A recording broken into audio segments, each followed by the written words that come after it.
welcome to another great episode about the Jump Podcast. If this is your first time, where have you been this long time? We have great guests coming on to help you jump. And I'm not talking about jump up and down. I'm talking about jumping into greatness. I know there's greatness in you. We want to make sure we can get it out of you. Now, my next guest, I don't know. I think he has a special key. He knows what he's doing. You know, I'm kind of envious on what he's doing. You know something? I'm going to let Paul tell you all about it. Listen up. Joe Rare is an underground serial entrepreneur, investor, outsourcing expert, father, and husband. He currently owns 4 digital companies, 5 wedding venues, and real estate investment properties. Joe's journey began with a door-to-door product sales business, which grew from a team of 2 to 40 employees in under 2 years. He later sold the company after 27 months. His passion for sales never diminished, but he discovered what his life's work would be, building businesses. Yes. I can't wait to bring him on. Let's bring on my special guest. Joe, where you at? What's up, man? I'm here. Right on. I'm going to be straight honest with you. I'm jealous on how you started your business and, you know, sitting back, relaxing in life. But before we get into that, give us some background. Who's Joe? Born and raised, where are you from? So actually, I was raised in a small little farm town in Northern California. Since then, I've kind of lived all over. I've traveled a lot. I was a nomad for quite a while. I just kind of picked up and moved wherever I wanted, kind of when I wanted, and then that led me to actually meet my wife, and we have kids, and living up here in the mountains. So what did the little Joe and you wanted to become? Oh, at first I was gonna be a first baseman for the Oakland A's, and then led into other sports, and I wanted to play basketball, and so I my freshman year at UC Santa Barbara and tried to play there, but turns out I'm not 6'5", I'm only 5'11", so that didn't work. And but then I immediately got interested in business and in building companies, and so I ended up college and started my first business when I was 20 years old, and I sold it 2 years later at 22, and then jumped into real estate. What was your first business? A door-to-door sales business. So we called it a marketing company, but we literally just sold widgets, literally business to business, just walking in to each business and selling what was in our hands. And so it started out with me working in an office, kind of doing the same thing. And then I got, to move into my own office, and I had my own team. And so we had started out with just 2 of us, and then it grew to 40. And then, somebody walked in the door one day and said, "Hey, I'm interested in buying your product base." And so I sold the company there at, I think I was 22 years old. Where did the entrepreneur bug come from? Did you see somebody that was an entrepreneur? Yeah, so it's funny. I actually didn't figure this out until years later, where I think it came from. I mean, I watched my real dad struggled as an entrepreneur my whole life. He was never successful, always kind of jumped to one thing to another. So he never had success with that. There was a parent in town that I'll never forget this. He took me and his son to an Oakland A's baseball game when, God, I want to say we were like 10 years old. But he did it on like the middle of the week. It was an afternoon game. And my whole thought was, how does this guy have the ability to leave work? He didn't do it just once. Like, he did this a lot. As I got older, I realized like he owned some of the biggest companies around that, in the area. And so it kind of was like, wait, hold on, that freedom, that's the thing that I want. How do I get that? And then when I think I was 17 or 18, I read Rich Dad Poor Dad. And as soon as I grasped the concept of that, like, it was on. And I knew that I would never end up working at a company. I would end up building businesses. And so that was kind of where I really got focused on entrepreneurship. But you started young. So you're saying you're coming out of college. You're like, not doing this anymore. I started young.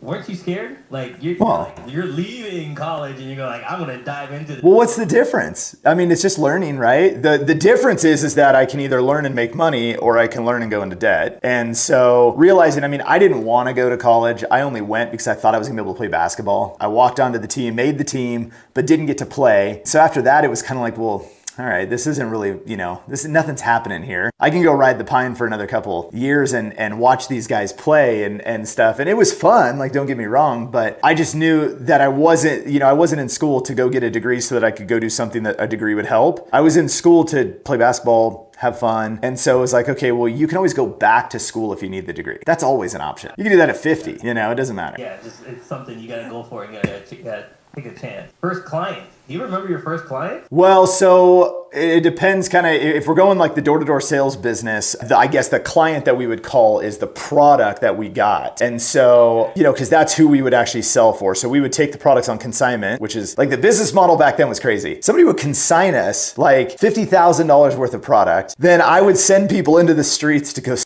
this stuff. And then we would square up, and then I would pay for the product afterward. But yeah, it was a series of products that I mean, to be honest, I can't remember the first product I sold, but we sold a ton. I mean, we moved inventory like crazy. It was kind of interesting. So I had to actually have an office that was flexplex. So it was half office, half warehouse. So we stored literally like pallets and pallets of product and loaded up people's cars. And You were the first Amazon then. it was Amazon, but on foot. There was no online ordering. The internet was, barely existing. And then we took that, and then I was like, well, there's this, we should start trying to play with eBay. And so I started selling stuff on eBay too, but the shipping was such a pain that we ended up cutting it. That's a great story. So hold on. So we went from there. Yep. You watched that, you sold it. Yep. You made some coin. Where did you take that coin? What's the next level in your life? Real estate. So I started buying some real estate. This is like an 04, 05-ish. So I started buying some investment properties. The real estate market was really, really hot back then. There was an opportunity to buy into brand new developments where they were actually building brand new communities. And the cool thing was back then you could actually go in and you can basically put a deposit down on a house and say, okay, this house is going to be done in 7 or 8 months. By the time the house was finished, you could sell it with living in it and you would make a huge margin on it. And so we did that over and over and over again. And at one point we figured out that what we could do is we could actually go into 3, 4, 5 developments. We can go into all of them. We could put deposits down on all those properties. We never really had to take out you had to get approved for a loan, but you didn't actually have to, close the loan. And so we went in and we did it. And I think the most we did at one time was like 6 communities all at the same time, bought brand new homes, sold all of them before they were even finished, put a for sale sign as they're still trying to put sod on the ground, and then flip all those properties. And so that was how we first got into it. Then we bought into Flicks and Flips and then, all that. But then the market crashed in 08 and 09. Learning experience, check one. Yeah. Oh, it was a huge learning experience. That, on paper we had a boatload of equity, a boatload of cash, and then 08 and 09 happened and all of a sudden it was gone. And so, yeah, not good. You keep saying we. So you go into partnerships? Sometimes. Yeah, sometimes there'd be partnerships. In the majority of those properties, I did do it with partners back then. Today, I don't in the real estate side of things, unless, it's some sort of a big project. But right now, it's my wife and I, we have, our property. Well, I take that back. My brother and I own a couple pieces of real estate too, but nobody else. I'm not getting into too many other deals like that. Well, can you talk about that a little bit about partnerships and going in, finding the right partner? How do you know who's the right partner and when to partnership and what to do? What's your opinion on that? So I've had the failure of doing business with a partner, having a partner that I believed would have been a great relationship, and it turned out to completely shoot me in the face later. I said that I would never take on another partner as long as I lived. That didn't happen because the reality is that I'm not the best at everything. And under no circumstance can I do everything to the level. I can't succeed. And there's actually a really good book called Who Not How. And one of the things that I've really come to understand over the past, call it, 10 years, 8 years, has been that no matter what you want to get accomplished, who is where you should put your attention and your focus. It's not how am I going to go accomplish this? How are we going to execute this? How are we going to get to this level? It's who is going to be the person that's going to help us get there. That who could be a partner. That who could be an employee. It could be some sort of a strategic alliance with another company. It could be channel partners. It can literally just be one network connection that makes an introduction. There's under no circumstances there ever a how that isn't actually predicated on who. And so what I figured out is that every single time that I want to accomplish something, who is the first place I need to look? Who's going to help me? Who's the person that needs to be a part of this? And it could be somebody that I already have on my staff. It could be, I need to go to my finance manager because he's going to be the best person to ask about this. It could be my operations director who's going to know exactly how we need to go execute on something. Or it could be like in a situation I wanted to start buying real estate in this small, really tiny town that we live in here in Montana. I needed to know who I needed to talk to in this town to get a leg in and actually start to build. And so there's a network in here. This is a very, very old farm community. All these old ranchers, they want to keep everything with them. And so getting in and understanding who to chat with and all those things. I'm not the best at every single thing. Who can do the parts that I can't? And then that is where I find the strategic alliance. The book one more time, Who, Not How. Put that in the description because that sounds fantastic. And as you talk about it, makes sense. Who's going to help you get over the hump? Who's going to introduce you to that great person? Who's got the connections that you can go through? It's not about how, it's who you know. That's right. Always gets into that business. That's fantastic. All right, let's have some fun, my friend. All right. It's now time for a rapid fire. That's right. 2 minutes goes on the clock. Here's a great thing about it, my friend. You get to choose your own questions. That's right. Oh. You got to give me A, B, C, or D, and those are the questions I'm going to ask you. But you got 2 minutes on the clock. You can elaborate, but remember, you got to get through all the questions within 2 minutes. So what do you want, A, B, C, or D? Start with B. Let's go in the middle. All right, 2 minutes will be on the board. I ask the first question. What makes you smile? Oh, my kids. Easy. My kids. That was an easy one, right? Yeah. All right, A. All right. What have you learned recently? Who Not How has really come in big. That's been a big one. All right. What's the last thing you remember that made you happy? Oh, last night my daughter, they won their basketball game, and just seeing those kids, I get to coach her team, and just watching those kids like lose their minds, win the game in the last second. You know, she's 10 years old, so this is like early basketball years. But she hit a really good jump shot, and the crowd went nuts. She went nuts. It was awesome. Social media or hanging out? Hanging out, never social media. What technology you like and what technology you hate? So I'm beginning to hate phones more and more. Technology I like though, right now I'm liking aspects of AI. What's the one thing that makes you nervous? Not much at all, to be honest. What's the one thing you can go back in your life and change? Can't change anything. I'm where I am because I can't go change anything. So it's probably a good thing. Are you a morning person or evening person? Evening person, but I'm training myself to be a morning person. So I get up early every day now. So last question, 30 seconds left. What is your morning routine? Oh, get up, go through my quick journal for my day. And then I literally just start on one core project for the first 3 hours. And then I get my kids up for school and we roll. That's it. It's pretty straightforward. Nothing too detailed. There you go. You made it through rapid fire. Nice.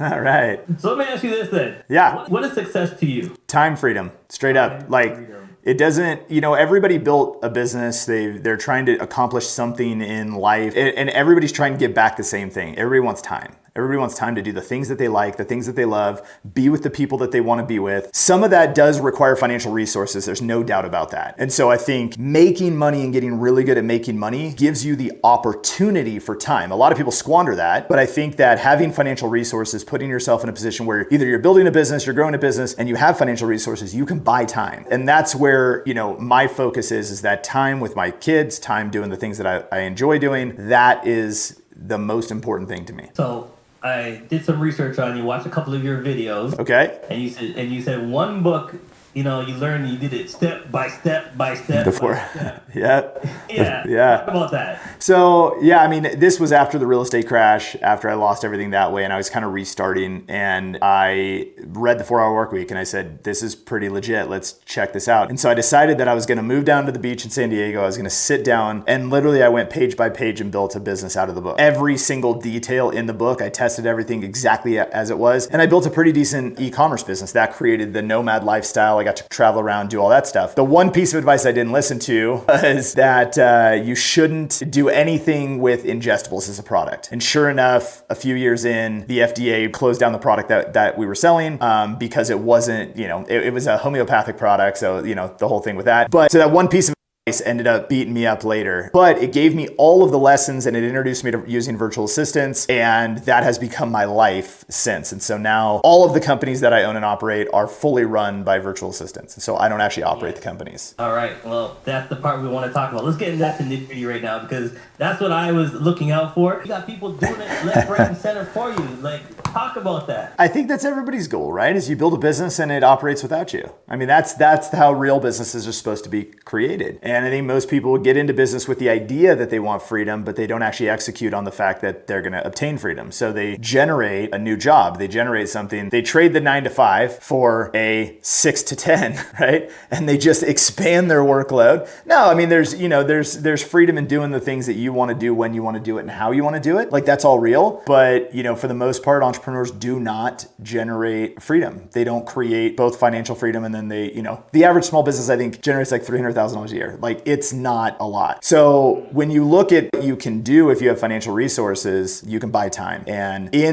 financial resources allow me to employ a lot of people so that they can operate the companies. And my mission, again, is time over everything. And if I can find a way to operate businesses using other people to run them, that is success. That's really a successful company. And then tell them about a VA. Explain to everybody. People don't know what it is. Yeah, so virtual assistants. And so virtual, meaning that they're not next to you. So if you think about it in your business, any single thing that can be done without somebody physically present, a virtual assistant can do it. The way that virtual assistants came to be for me was the idea of cost leverage. Starting a business from scratch, you don't have a lot of money. You don't have a lot of resources to be able to go employ somebody who's skilled in anything specific. But if you were to leverage somebody overseas, you can get the equivalent of somebody with a master's degree. Like I always like to tell the story. My lead developer on my team has a master's degree and he's a professor at a university. I'm a college dropout. This guy has way more education than me. However, due to cost leverage, there's the opportunity to hire him for far less than it would require to hire somebody locally to do the exact same role. And in a lot of times, I would actually say he's probably better. And so that is really the value of virtual assistants. They can do all of the things that don't require physical presence at a fraction of the cost. That's the biggest point of leverage. So again, watching you, learning something about you, and you said something that made me laugh because I thought the same thing. Oh no, getting a virtual assistant, you can't trust them. You don't know what they're doing. You can't do anything. And I watched one of your videos, and you said, well, same guy that's 10 feet from you is the same guy that's 20 feet from you. They can both screw you over or they can both be great. So either way. I'll challenge this. Go look at any of the biggest scams in a company, right? You look at somebody who embezzled money. You look at somebody who did something to hurt a business in kind of that idea, right? Whether it's payroll, whether it's, whatever. It could be anything where a company really gets screwed over financially. If you look, almost zero of them are from outsourced help. Almost zero. They all work. They're all right there in the office. They're right there next to the CEO. They're right there next to the CFO. It's all the inside guys. And so here's the thing. You can trust anybody as far as you can trust anybody. We don't just hand the keys to everybody and go, hey, here's access to our bank accounts when we don't know you. It takes a long time to get somebody to that point. But the reality is that it can be done. We do it every single day. We have companies and, we just ran payroll yesterday as an example. I didn't touch it. A virtual assistant touched it. They ran and they decided to, they wired money out of my checking account to hundreds and hundreds of people in the Philippines. I didn't do it. That's pretty impressive when you think about it, that I didn't have anything to do with running that payroll. They did. They accessed my account. They talked to the bank. They did all those things. So it's absolutely doable. Most people have a heavy mental block on it, and you just have to get past that. So let's roll it out, because I'm like, this is the guy I'm for, because I need extra hands here. I only have 2 hands. Yeah, 2 hands. I need that's right. 6 more. So that's what I've done. I've gone on different sites and I got some people over here to do something, and it works. But I think you got the major key. Tell everybody different businesses, like you got the bank call one. Talk about different ones that you're running. To kind of start, I had a marketing agency with my business partner that, went under because we had business partner issues. I'll never throw the dude under the bus. It just is. It didn't work out. That business really, really bled cash. And then we closed down that marketing agency and I turned around and relaunched it specifically with one client in mind in the wedding industry. And so we relaunched that business as just marketing for wedding venues. And then I became a partner in his venue. And then he and I invested into some other venues and we did turnarounds and, stuff like that. And so that's how I got into having equity and owning wedding venues. And so that portfolio. I still have the marketing agency wedding booking system for the wedding industry. And so that is still fully functional. It's operational. It's a high profit business. It's a fantastic company. Then I realized that when I relaunched that company, I went from having one client, so we were making about $3,000 a month. And then in 4 months, we went from essentially zero to $100,000 a month, $109,000 a month. We did that in 4 months. And then we doubled it 4 months later. And then I realized I could do the same thing with anything. And so I said, hey, we've got this virtual assistant company. We're not really doing a lot with it. We've got some clients and stuff, but what if we just take the same strategy and we just do the same thing? And so we did. And then that company exploded. So then, then it became, well, let's launch a SaaS product. And we did that. We focused on the wedding industry because that was where it made the most sense. So we did that. Then recently we've launched a trucking dispatching company. I don't know anything about that, but my partner in that, he does. And so we launched a business where we do dispatching for freight companies. And we have virtual assistants who are the dispatchers. And then all we do is we get a bunch of trucks and they do the dispatching and it's a great relationship. And so we did that. Then, I've been buying data for a really long time, and we use data for marketing. We use data for all kinds of things. And then I realized there's an opportunity to resell data. And so we got a solution for marketing companies and for small businesses to leverage anonymous website visitors and actually match them to a digital profile. And so essentially somebody shows up to your website, they don't do anything. They don't give you any information. They don't opt in for anything. We can actually match that user to a profile, send you that contact information, and then you can market to those people. You can run ads to those people. So it creates this really high ROI from all of the traffic that's being lost on your website. So we launched that business, and then, that one grew really, really, really fast. I think in a matter of 2 months or something, we got we're almost $200,000 a month in revenue. So it was a really, really fast growing business. So that's kind of what we've been doing. And all of these are run by virtual assistants, by the way. I was just about to put the stamp on it. I was just about to put the stamp on it. You have to tell everybody, yes, it's all done by VAs. That's The right. thing is, everybody's going to ask, we're kind of nervous. How do you know you get the right one? You don't. Find them out. Do you vet them? What do you guys Yeah, do? of course you vet them. Yeah, I mean, here, look, the easiest thing to do is to work with our company, Level 9 Virtual, because we vet them for you. That's the easiest thing. If you're going to go out and you're going to do it yourself, you have to do that vetting. It's just like anybody else. Are you going to contact the references? Are you going to check and see if they have all of the skills that they say they have? One of the biggest challenges that people run into using any sort of outsourced staff is the fact that nobody tests who they're hiring. So if somebody comes to me and they say, hey, I am a fantastic graphic designer, and they show us a portfolio of stuff. Okay, this all looks good. Here's the thing. I'm going to put you in the trenches. I'll pay you, but I'm going to put you in the trenches, and I want to see you perform to the level I need you to perform. Nobody does it that way. We literally stress test them. I'll pay you for it, but I'm going to stress test you. And we put them in the trenches. We make them do all the things we know they're going to need to do in order to operate for us. If they perform, they're our guy. Brilliant. Or gal. If they're not, they're gone. Next. Yep, that's it. And nobody wants to do that because it costs money and it costs time. And again, we have a system in place where that's what we do. So that's why it's easier to hire through us. Makes it way easier. All right, so give my audience one piece of advice. Starting a business in 2024, why? Freedom, time freedom. Right now, we're in one of the weirdest economic times that I think 2 generations have really seen. I don't think that we're going to see anything improve for a decent amount of time. And I think it's going to get worse before it's going to get better. I think that, this is a very fabricated situation that we're all experiencing economically. And so what we need to be able to do is we need to be able to control our own financial future. And the easiest way to do that, hands down, is by owning companies. It's by building a business where you can predictably create income. You can lose your job in a second. The only way you lose your business is if you shut it down. That's it. All right, let's go. Now time for victory. I'm having too much fun with you, my friend, but it's time to almost let you go. So now time for pick 3. Before I let you go, you get to choose your last 3 questions. Okay. I need 3 numbers between 1 and 10. All right, question number 1. What is the most embarrassing moment in your life so far and why? Man, I don't get embarrassed very often, but the only thing I can really think is my senior year of basketball. I'm dribbling down on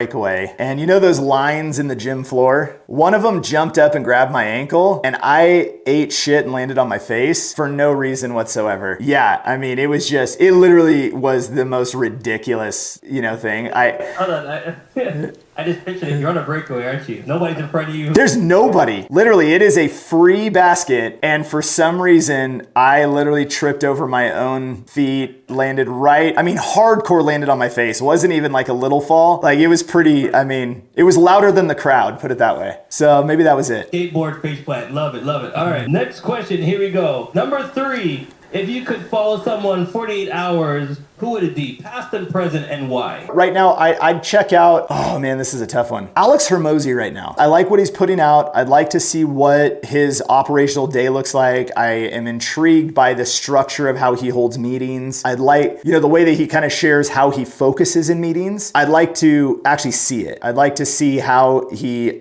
deals with the other CEOs of other companies. And then, I'd really like to just kind of see how that actually works, because he's grown so fast, so big so fast. I'd like to see kind of what that actually looks like on a 48-hour basis. That'd be pretty sweet. There you go. All right, number 10 is an easy one. Uh-oh. Where can we find you? Oh, that's an easy one. Level9virtual.com. So level9virtual.com. You can click book a call, or email me, joe@level9virtual.com. There you go, my friend. It's an easy one, but I love it. You know something? I'm going to sneak one in there. All right. What is your hidden talent? Oh, man. I don't know if I have any hidden talents. Everything's kind of out in the open. I'm not, yeah, if I got it, I'm using it. So people have probably seen it. Yeah. I think I put it all out there and everybody's seen everything I got. I don't think I have anything left to deliver. Nothing hidden. All right, there we go then. Let's do it this one. Then we really know what type of person you are. You ready for this? All right, go. Batman or Superman? Superman. See? There you go. Yeah. Yeah, All right. that was easy. It's been an honor and a pleasure to have you on my show, my friend. Listen, what are you waiting for? I brought you the information. You're like, oh, Chuck, I don't have time. I don't have time to do this. I don't have time to do this. I got only 8 hours a day. Oh, slow down. This is the man for you. He's telling you how it works. He's telling you how he does it. There's extra hands around the world. There's no excuse for you to not jump into business. So what are you waiting for? Listen, tell a friend. Let them know. Listen to the episode. Like I always tell you, you didn't have to watch. You didn't have to listen. But I'm so glad you did. We'll see you next time, everybody. Thanks.